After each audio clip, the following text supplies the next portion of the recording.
Tonight on The GOAT Show. He has weird hats. Yes, it's not the Shark Tank, it's the GOAT pen. Who decides what is free speech? What if Deezy was Big Brother? Man. 6 bitches just got pregnant. Wait, should we talk about this? But you still hear the footsteps. Dum, dum. He walks towards the... Big Brother is watching. Welcome to The GOAT Show, the show where we celebrate and debate all things great, including the great books of literature. I am joined by my co-hosts, Fresh and Deezy. Gentlemen, you feel like you're being watched right now? Yes. You're being spied on? Dude, I know I am, bro. Listen, before we even get into the breakdown, I got a Google Home, right? I unplugged it. It's been disconnected from Wi-Fi. Every 3.5, 4 hours, or every just once in a while, it'll be like, your Google Home is not connected to the internet. Please connect to the internet. It's trying to send your information to them. And it's like, yo, wait, I can't send it. Hook me up. I told my wife, I'm like, oh, they got a huge data packet to send. Like, they're probably collecting all kinds. What if those things have secretly a terabyte of storage space on them that you just don't know about? And they just send it all off. Anyways, yeah, I feel like I'm always being watched, bro. My cousin's Amazon, the Alexa, they unplugged it, and randomly one day the thing started laughing. Unplugged, and they got rid of it. Yeah, bro, they got rid of it. It's insanity. Yeah, that's terrifying. I can attest to that. I definitely think that, just with all this new AI and all the CIA stuff and surveillance gear and satellites in the sky and Starlinks and internet, that it's entirely likely not likely. I mean, it's known, Snowden talked about it. We are being surveilled. We're being spied on. Big Brother is indeed watching us. Now, you may be asking out there at home, why have we gotten off to such an ominous tip here on the show today? And the reason is because we're going to try something new today. Something we've been talking about a lot between us, the hosts on the show, which is, why don't we actually talk about, things that are great? Why don't we talk about some things that are great? Books, movies, music, yada, yada, yada. But so much has been happening in the world of news and politics and culture that, that kind of takes precedence. Those are the great stories of our time. So we felt like we needed to cover it. But we're going to try something new today. We're going to try, talking about something that we think is really great. And that thing that we're going to talk about today is the book 1984 by George Orwell. But before we get into that, a word from our sponsor. Goats, what's something that happens once a month, makes no damn sense, and when it does happen, we, the men, get blamed? That's easy, bro. Like the end of the sentence, a period. Once a month, like clockwork, everything's going great, and then the Wi-Fi will go down or the AC's not cool enough. And guess who's getting the blame? Me. As a married man, I put the blame on me every day like Akon, even when she's not flowing. And I'm not talking about rap, all right? But she found this product and it really helps. It's called NanoPads from NANNOCARE.com. These things got some patented nanogenic technology in the pad, and it actually helps relieve cramps without chemicals or anything weird. Just science doing its thing. Dang, sounds like a game changer. And if you're a lady goat, you definitely should check out NanoPads by NANNOCARE. They are the best in the business. And if you go to NANNOCARE.com and use the code GOAT, GOAT, you can get 10% off your first order of your NanoPads. NANNOCARE.com, NanoPads, less mess, less stress. And now back to the show. Okay, we are back. Fresh. What else do the people got to do before we get into 1984 here? You got to like, subscribe, hit the bell, and just share it to everybody before they take away your ability to share it at all. And while you're on the page, go find another video that you like. Go give us some love in the comment section. We got plenty of content. We've been pouring our soul into this, people. All right? Go fucking sub and do the thing. Damn. All right. I got to ask Deezy what to do next time. Just go for it. Listen, we're tired of it. All right. I know there's like 1,200 of y'all. So thank you for subscribing. But you know what? We got to grow this channel. We got important things to talk about. We got to talk about the dystopian future that is coming upon us. We got to talk about the post-apocalypse, the inability to speak your mind, like like Elon Musk, like Donald Trump. You know what I'm saying? You got to be able to say what you need to say. Can't be getting caught up with that thought police. You know what I'm saying? That double think. So that's why we're going to do this show today. I would just like to say that we're recording this video the day that Apple agreed to put a backdoor on UK customers' cell phones, bro. So I mean, listen, the UK is the original Big Brother. I'd have you know. And it does not shock me that they have decided to stop Apple from completely encrypting their data. Because, you know, it's not your data, it's their data. That's right. If it's free, you're the product. You're not the customer. You're the product. So yeah, a lot of things going on in the world. There's a lot of accusations now of Trump and those guys being Orwellian. This is the word that gets thrown around, but we just decided, okay, you know, we've been talking about reviewing this book for a while, or reviewing books in general, talking about them. A really amazing new version of an audiobook, which I think was super innovative, came out on Audible for 1984. So when we saw that, we thought, you know what, let's talk about the book, its legacy, and let's talk about this new version of it that is really fascinating. And then, you know, it's a good book, so the goat's going to talk about it.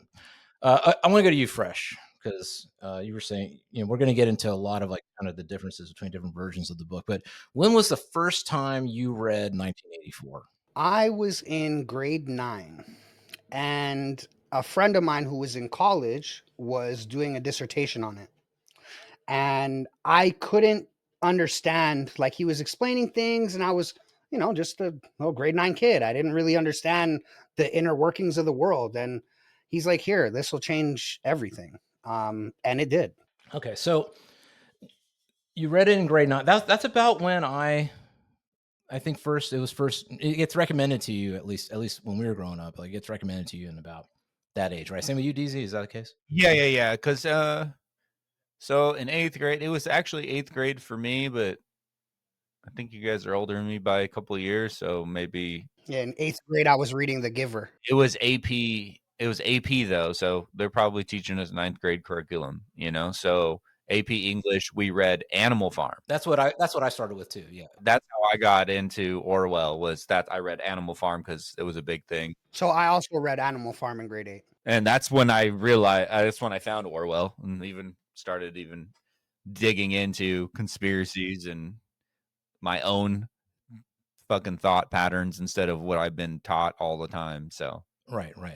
I mean, it's amazing that they recommended that. I wonder if they still do. I'm not sure, but I'm amazed that they recommended Animal Farm and 1984 was on my summer reading list when I was in grade school. So, or not grade school, in middle school. So, yeah, I mean, that was kind of my experience. It was on the list.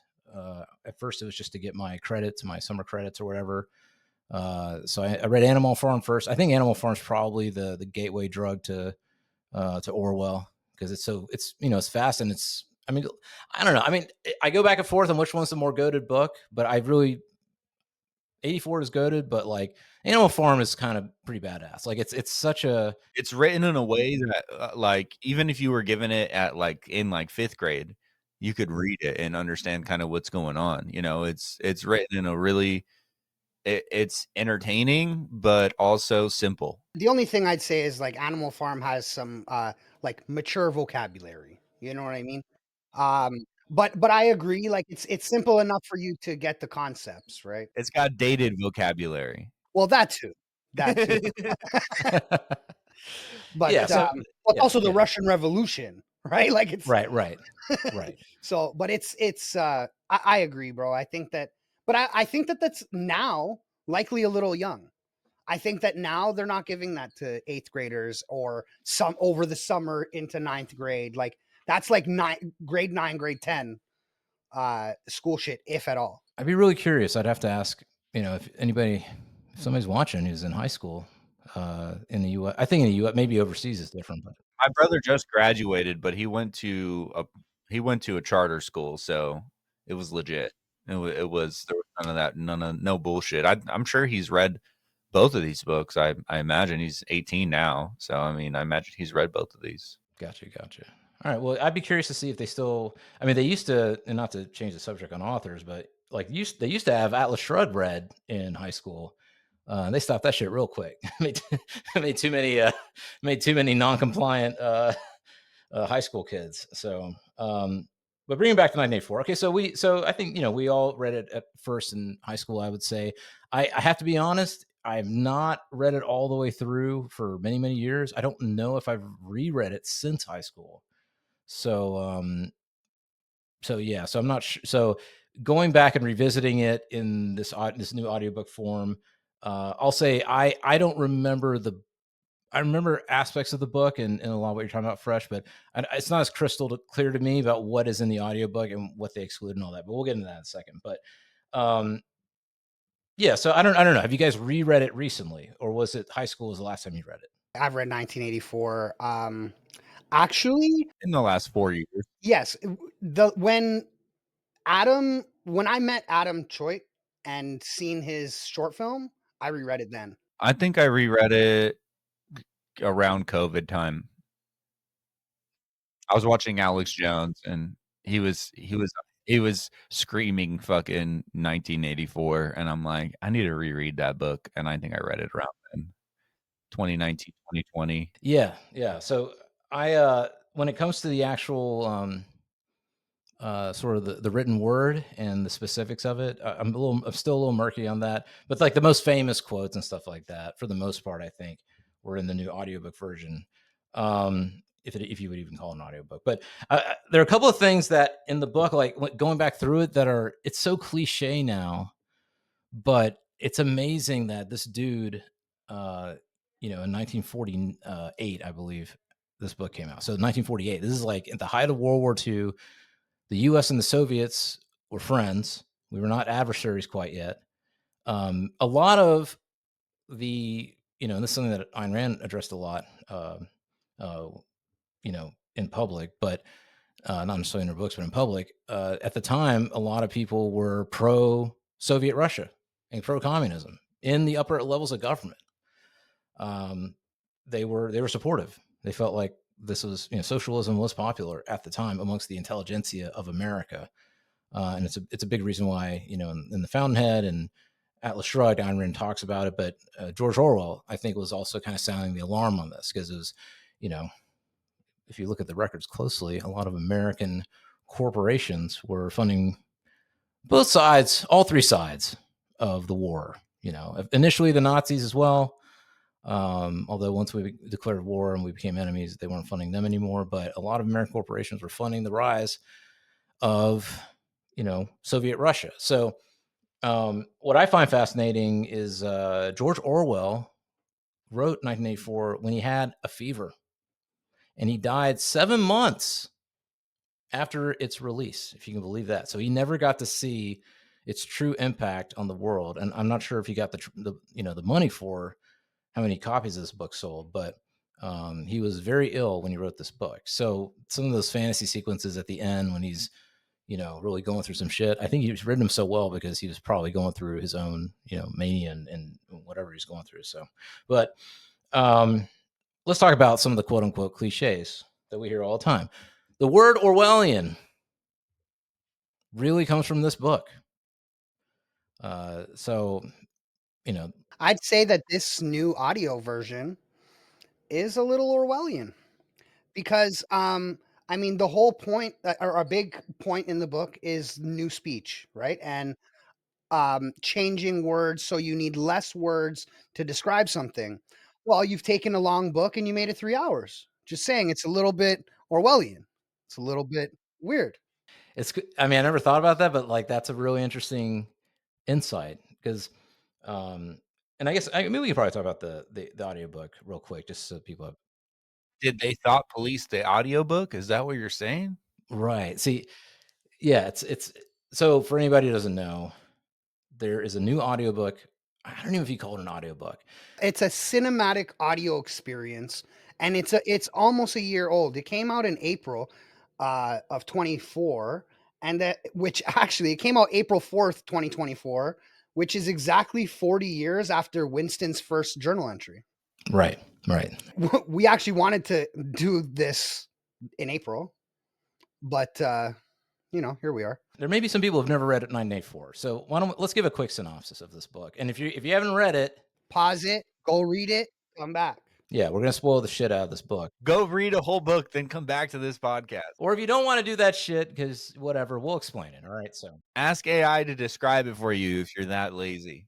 All right. I believe there's a link in the show notes. If you would like to read that link in the show notes, that is an explanation by Grok about 1984. But long story short, and most people know the general idea of 1984. It's an alternative world. It's very murky what the history of that world is. There's a country or whatever landmass called Oceania, which is basically I'm assuming the West.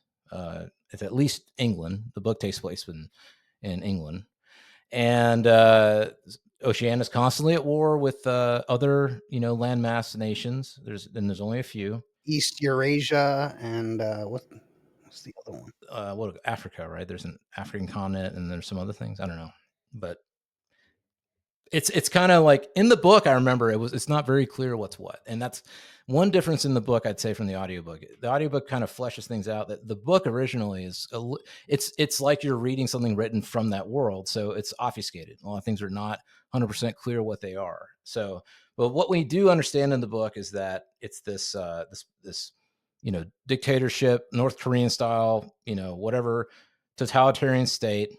They have like these video screens up everywhere, and everybody's surveilled, everybody's spied on, and it's very much like Stalinist Russia, very much like probably North Korea now.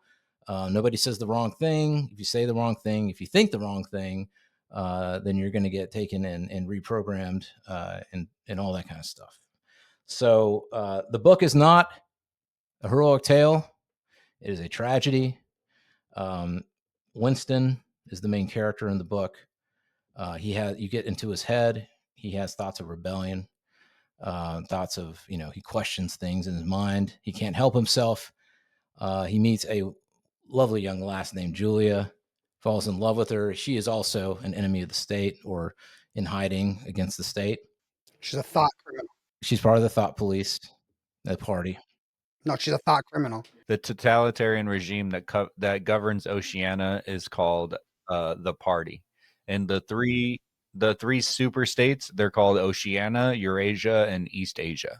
This is the thing that I think is, at least from my recollection, is different. In the book, they don't do as good of a job explaining or making it known, like, hey, we were just at war with East Asia and we were like cool with Eurasia, and now it's opposite. But as soon as they tell you, and then in the audiobook, they drill it into their heads, and I don't think that they do a good job. Like Orwell himself doesn't do a good job of drilling it into your head the way the audiobook does, where it's like you see the dissonance live. You know what I mean? It's like we know we were just at war with the opposite people, but then they're telling you we were always at war with Eurasia. And they're all repeating it. We were always at war with Eurasia. We were all, and I don't think that he does a good job of as good of a job as the audiobook does. Right. And I mean, I can see both sides of why that might be the case, because I mean, that happens in our world. One moment we're one moment we're friends with Russia, next moment we're enemies of Russia. Nobody really knows why, how that happened. There's excuses, but people get really riled up and they're behind it. And then, so, there's still a lot of parallels, and we'll get into that a little later about the kind of modern parallels. But yeah, the book is more murky. It's more kind of like I would say psychedelic even. Like it's a head trip. It's a mind trip. You know what I'm saying? Whereas this new, cinematic experience that's on Audible, and we'll put the link in the show notes for that. It kind of makes it makes it more cinematic. It makes it more, more clear what's kind of going on. But But yeah, so like, it's a tragedy. Ultimately, what happens is him and his lover get caught by they basically the Stasi, which is what you call it. There's a person that pretends to be one of them, who's actually an agent of the state, and that's how they get caught. In the book, he sees, like, they lock eyes, and then it's like he sees in him. Winston feels like he sees a friend, as a common, someone with a common goal, another thought criminal, if you will, and that's how he tricks him into then getting caught. Which, I mean, classic tactic right there. Classic tactics. I mean, the idea of a psyop. I haven't even thought about this, but the idea of a psyop kind of originates there. Like the tactic, the Solinsky school of whatever and all that kind of shit. Like I can see its parallels or its origins coming from ideas in 1984. So, or not really. It's not really 1984 ideas, but 1984 synthesizing those ideas from what's actually happening in the real world and the Russian Revolution, communism. But hey, here in the States, CIA, all that kind of stuff. So. But yeah, him and his lover get caught. Ultimately, they get tortured and they crack. They tell on each other. They get reprogrammed. They don't really go into detail in the book of how that happens, but they come out happy little lemmings again. I don't know if they're happy, but they come out again. And, it's a tragedy. It's a tragic book. It's a cautionary tale about what can happen when you don't allow people to be free. So that captured it all right. Is there anything else I'm missing, guys? Like, I think that's pretty much it. I would say that, like, again, the difference in the book and this cinematic audio experience is that I think that they show a little bit more of how they were reprogrammed, and also how they feel about their reprogramming. So, like, you kind of get the thought that Winston's not too happy about it, but he's docile because he's broken. You know what I mean? Whereas in the book, you get the words. You know what I mean? And the words don't do such a good job of showing that, I'd say. Because again, like you said in the beginning, the book is written like a piece of propagandist literature from that world. It's not just like you're reading a normal book. You're reading the thoughts of a guy who in this world is a thought criminal. Bro, I feel like a new remake of 1984 but like it's a more futuristic version. Like they brought it to today's time, but it was still 1984 and they like did it like that. I feel like if they did that now, that shit would hit, bro. That's Adam Choi, bro. we making it, Adam? Let's do the whole show, bro. Let's go. We should add him on this show, actually. The more I think about it, Adam's our friend. He made a short film called the Edited. We'll put it in the show notes. But yeah, I could totally see him making a really dope version of 1984. Come on, people! Either AI's got to catch up to his brain, or the money's got to catch up to him. One or the other. Come on, let's make it happen. Shout out Adam Choi. Yeah. So before we get into the audiobook, because there's so many aspects of the audiobook, I definitely want to dig into, because the audiobook it's not just about 1984. It's just I thought it was really smart and really cool how it was executed, regardless of whether or not it's how you feel about interpreting 1984. I really just thought they did something really innovative. Well, that's kind of what I wanted to ask you, right? Is like a kind of about like the sound design and stuff like that. Like, how do you feel about this version of 1984, like the cinematic audio experience versus like just a normal audiobook? Audiobook. Look, okay, if we're zooming out, just getting outside of 1984 altogether. So I would say there are a couple of differences between, I think, an audiobook and what the cinematic audio experience is. So an audiobook is just like, it literally is reading the words on the page. Like you are getting every word read to you by somebody, and it is the written word on the page, every single one, right? The audio experience that they created is like a mix between like a radio play. It's like War of the Worlds. Yeah, it's like War of the Worlds. It's like something you would listen to on the radio back in the day. But even more in depth, right? Because like again, there's a whole sound design to it. You've got the music and sound effects and the different actors and voice actors and stuff. It's almost like if you stripped the audio from a movie. There's no film, but then you add a narrator. And the sound design, bro. Because like this, that to me is where this like shined, is the sound design. Yeah, yeah. Like the different sound effects and again, like setting the mood for a scene that, like, I do that shit in my head. So it's cool to have the audiobook do it for you, or the experience do it for you, you know? Right, right. So there's a full cast. Andrew Garfield is the main, Spider-Man. One of the Spider-Men is Winston, and I think he does some other voices too. What's crazy? I don't know if you guys know this. The chick from the new Wicked movie, what's her name? The Ozempic black chick. I don't know her name, but I know exactly who you're talking about. For her credit, she does a great job of being Julia. She's Julia, her voice. Oh, she's Julia? She's Julia, yeah. Hey, it's bro. crazy. There's cheers. Yeah. And you know what? Toast to that. She did a great job. She was a great Julia on this thing, really. So I don't know if it's pre or post Ozempic, but whatever. So she's Julia. Tom Hardy is Bane. Is Bane. He sounds like Venom swallowed Big Brother. Yeah. Like, hi, I'm Venom, and I'm here to be Big Brother.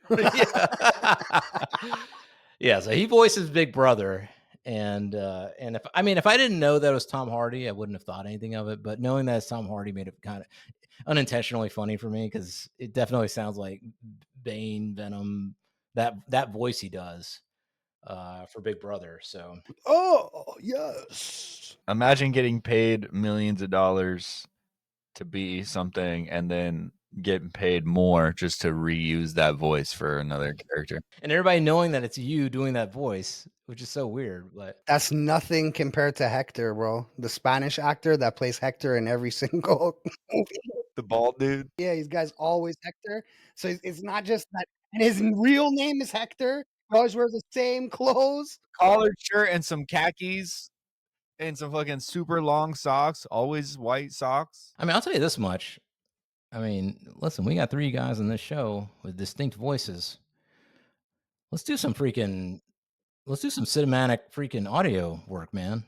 Like, let's get that. How do we get that gig? Amazon. Bro, I'd be down to do that. Give us the gig. Audible, holla at us, bro. Let's do it. Let's do a fucking experience. Let me hit that baritone for you, baby girl. Damn, what are we rereading? We're going to be rereading Penthouse with that voice. The Pimp Book.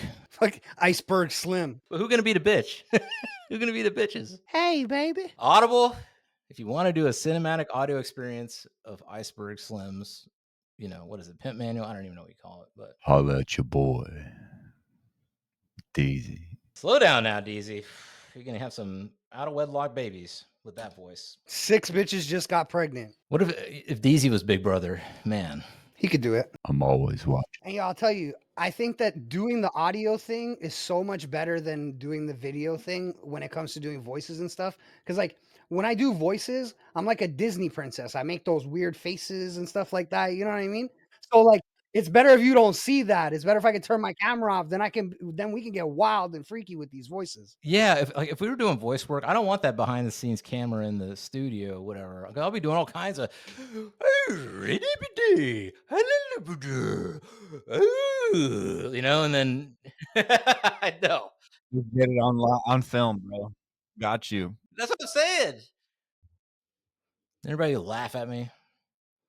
I want to be able to make funny faces and voices without anybody seeing it. Anyway, so yeah, cinematic audio experience. So the pluses are it really is an experience. I was just lying in bed with the my AirPods on. They really make it like surround sound, which is super cool. So you can hear footsteps here, and it's cool. It's like you're immersed. Oh, it's spatial audio optimized and everything. Yeah, it's dope. Right. Yeah.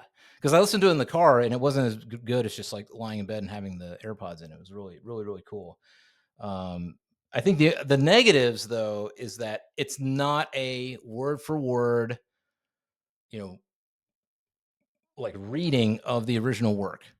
It has elements of it. It'll bring in some of the work, but a lot of things are kind of just like in a movie. When you interpret a movie from a novel, you're not going to have every word from the novel on the screen, you're going to see and hear and all that kind of stuff. So it's the same thing, except it's audio. So, and I know that there are a couple of quotes that were famous quotes that weren't, some were in it, some were not. I think the one that you missed. Yeah, it's perhaps one did not want to be loved so much as to be understood.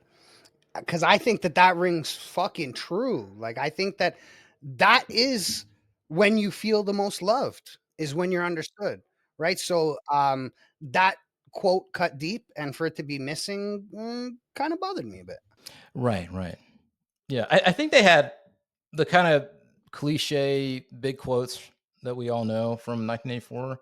I think they had most of those. They had Big Brother's Watching You. And let's go down the list here. Big Brother's Watching You, that was in the audiobook. They had, this is my favorite. It's also in a Rage Against the Machine song. Who controls the past controls the future. Who controls the present controls the past. One of my favorite, probably one of my favorite quotes of all time, because that's the world we live in, you know. It's a really dope quote. I mean, even this week with community notes and Elon saying that he ain't want Grimes out here, you know, telling them their kids dying or some shit. He's like, we got to revise these community notes. We got to revise this shit now. You know, like, dang it, this Space Force thing is, this guy's an idiot. Community notes, I got to revise it. Well, Elon, you the one talking about Orwellian shit. Listen, the biggest thing, right, is like, who decides what is free speech? Because we can all talk about how we're like all pro free speech, but if that tagline is taken over by an ideology that is not actually free speech, then, you know, what is it? I mean, I'm still a free speech absolutist, but I did see a video of George Floyd going to India. He eats curry and it turns out to be poop. It was made with AI. And I was like, you know what? I'm not going to tolerate this anymore. Got to ban this shit. You got to literally ban it. You got to ban it off the internet. So let me ask you guys, do you think that the new like cinematic audio format shit, do you think that it makes it easier for like the new listener to digest it, or do you think that it like takes too much away from like the pacing and that like psychological depth that Orwell wrote? I just see it as, yeah, like I think what you're saying, Deezy, is it's just a new format of creative format. That's how I look at it. So you can still buy the book. Like if you go see Jurassic Park, the movie, like I did when I was a kid, saw the movie, enjoyed the movie, went and read the book. And I found that I liked reading the book afterward because I had some context for what I was going to read, and it added depth to what I saw. Whereas I think a lot of people, I remember this happens a lot with books, is like somebody reads the book first, and then when they see the movie, they always feel like it's missing something. It's lacking something. You know what I'm saying? So I like the idea of that. You know, not that so much you listen to this audio experience and that's it. I like the idea of like, okay, listen to the audio experience, get a taste of what this world is, what it's about, the most important kind of lessons from it and all that shit. And then if you love it, then okay, like now get the actual book and, you know, delve deep into that side of it and, you know, enjoy the world in that way. So that's kind of how I feel, is that I don't think it should be, I'd be concerned if it's the only thing someone listens to. But then again, you know, if you get the lessons, then, you know, cool, everything else is a bonus. But that's kind of how I feel about it. Well, I'd have to agree, because I think that like, but see, the thing is, it might be from a biased lens, because I went into this like already reading 1984 myself, already listening to 1984, listening to the BBC's version of 1984, as well as The Road to 1984, which is like an accompaniment to the books and audiobooks.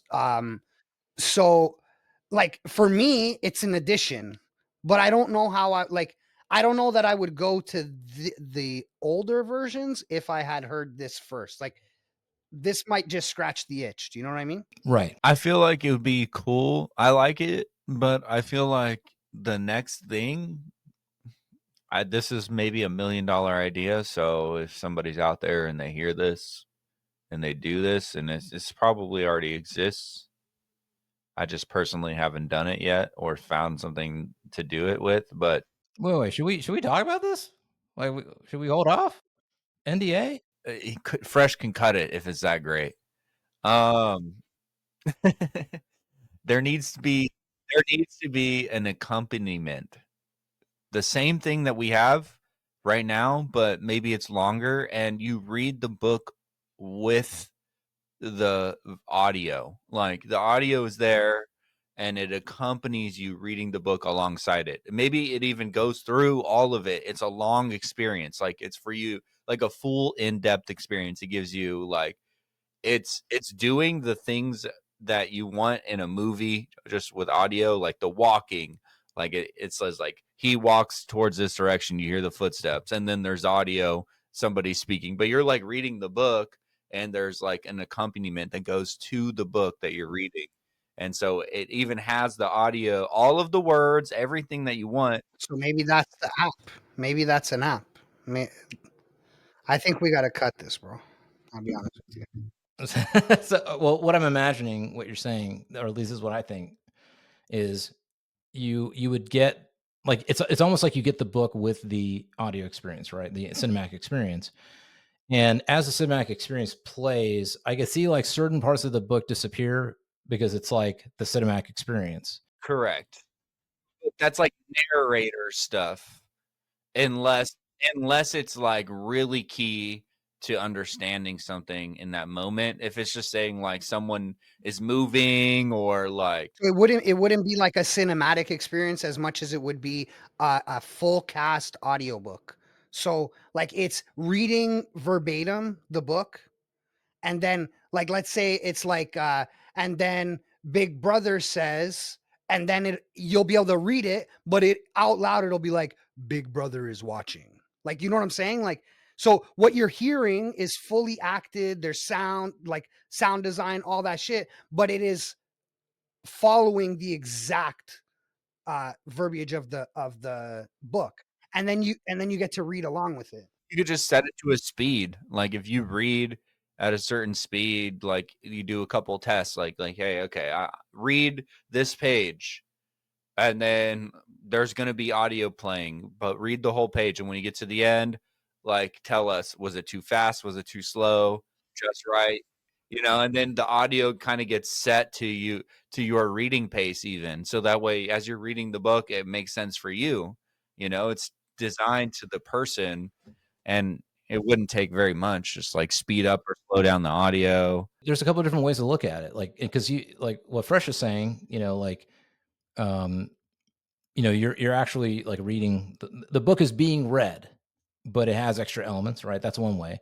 Then what you're saying, DC, is like you're reading the book and it just has background elements to give you the feel of it, right? No, I like what Fresh is saying. I'm on that. Like it could be a full on audiobook, but it's intended for you to be reading the book with it. Like it's supposed to be a dual experience, something that like you get the book and you listen to this while you read it. And then you can even pause it when you're done reading, and then come back to it when you're ready to read again, because that's how people usually are. But And again, if you're making an app that's like to service people, you're going to want this to be interchangeable. So you're going to want to be like, sometimes I want to read it myself.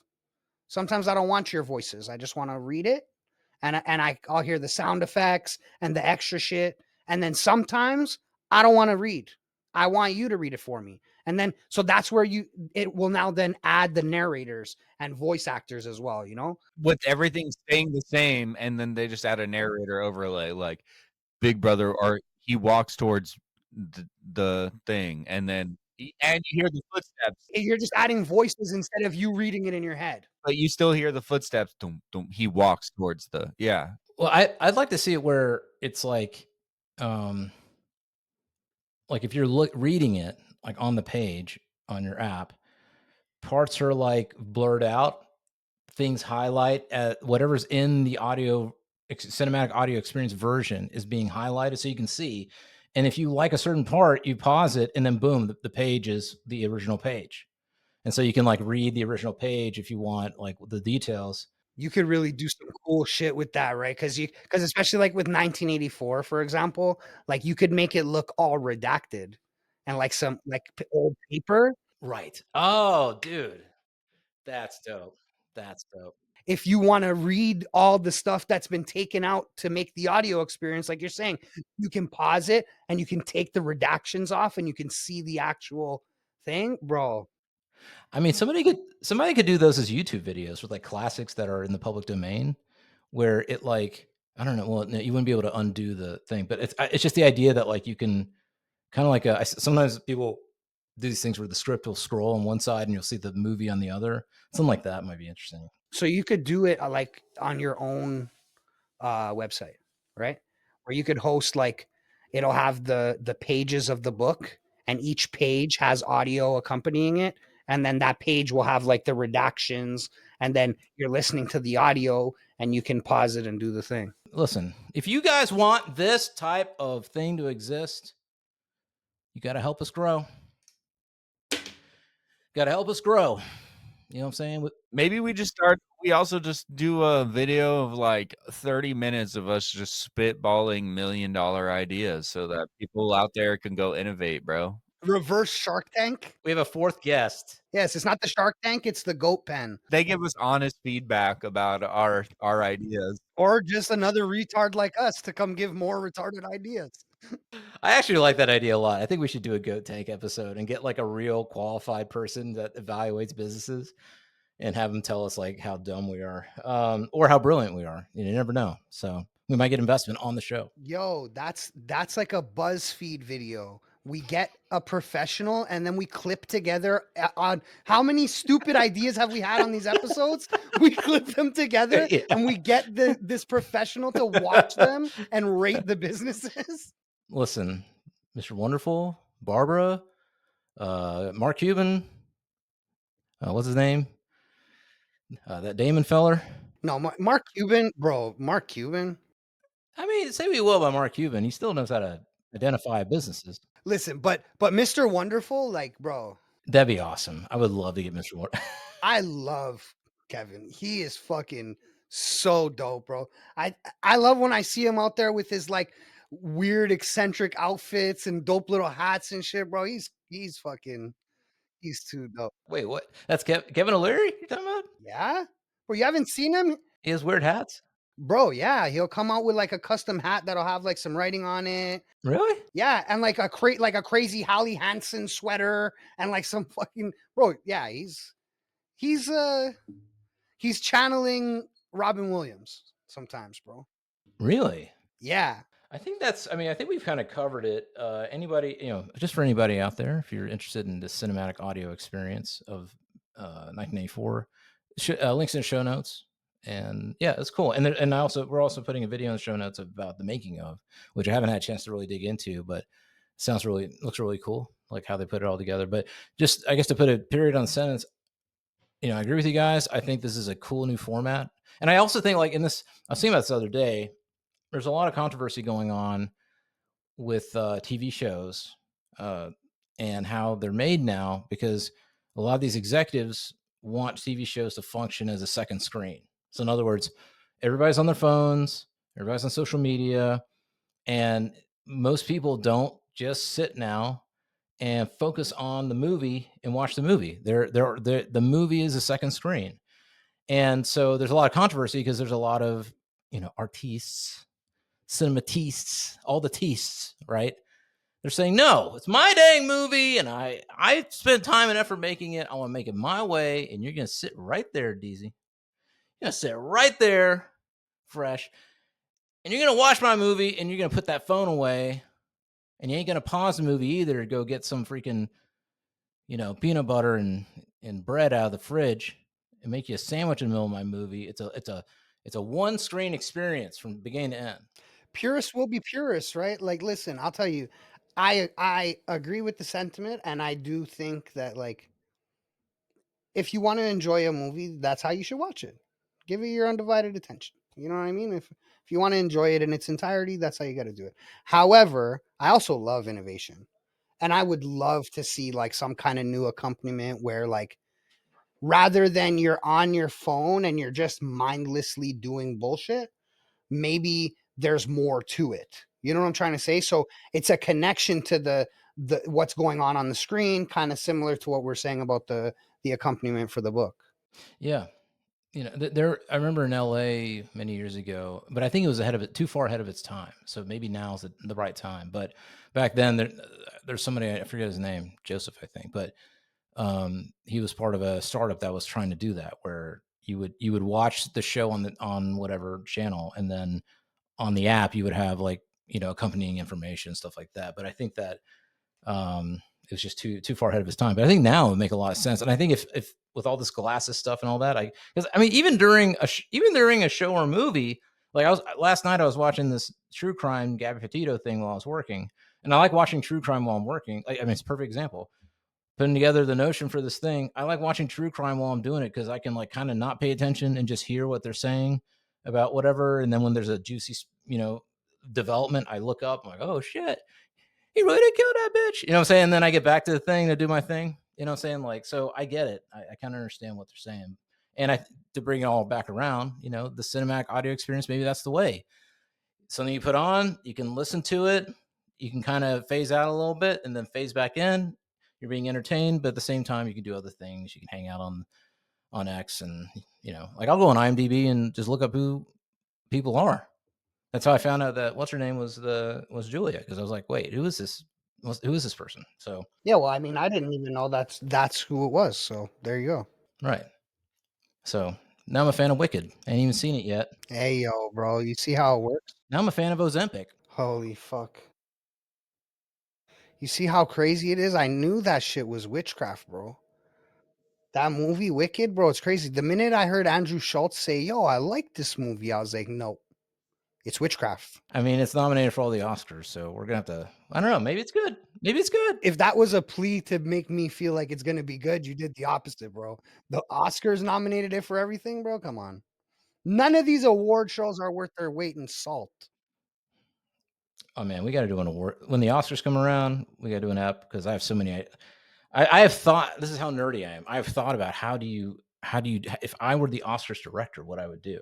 So we'll get on that topic another time. But maybe we do a GOAT show Oscars when we do our own Oscars when the Oscars are presenting, so that when people are searching the Oscars, they get to see the GOAT show Oscars, and we decide our own selection of winners. We can even base it. Listen, we can even base it on the nominees for the Oscars. So we look up all the nominations and we watch the movies and we do the thing, and then we decide what we thought was the best. And if it lines up with the Oscars winner, then whatever. And then maybe we also have an option to add our own nominee. I would do you one even more, Deezy. I'd raise you the ante, an additional ante on this. Double up, maybe triple up, quadruple up. I think we should just do the GOAT Awards, and we just pick the different aspects of different things, and part of it is a vote. I mean, I'm gonna just admit this right now. Steal it from Hotep Jesus. He does the grifties every year for the biggest grifters. Grifters are nominated. People vote. It's taken into consideration. Then they're the final word, and then they give out awards. It might be really cool, man. We do the actual GOAT Awards for different things: best movie, best TV show, best. I don't know. Just something to think about. I think we got to do both. I think we should do both. I think we should like wear suits and watch the Oscars and have already watched everything and have our own, like, we can have cards and we can pull it out and we can say like who we think. So it's got to be a live stream, bro. For sure. And I think that like Deezy saying, then we can see like, do we line up with the Oscars or not? However, I also have another thing that I think I'd like to add. I think we should also see if their nominations even make sense. Nominate our own people. Okay. That's why I was that's why I was like, we should at least be able to nominate one each. Yeah, well, I think again, like we do a behind the scenes, like what we think are the best movies of the year, come to a consensus on like 5, and then come to the consensus on 1. Okay, I'm totally down. Let's do it. All right, who we toasting today? Before we get to the toast, I just want to. There's one last thing I want to ask you guys, or at least I want to expand on. is 1984 still relevant today? And how is it still relevant? Are we seeing 1984 actually happening in 2025?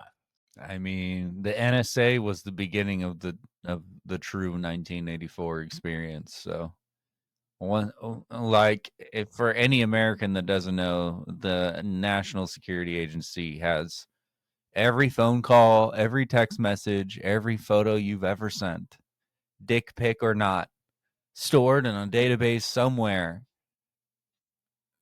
We are surveilled. Big Brother is watching. I'm sorry, big brother, that you had to see my big peen.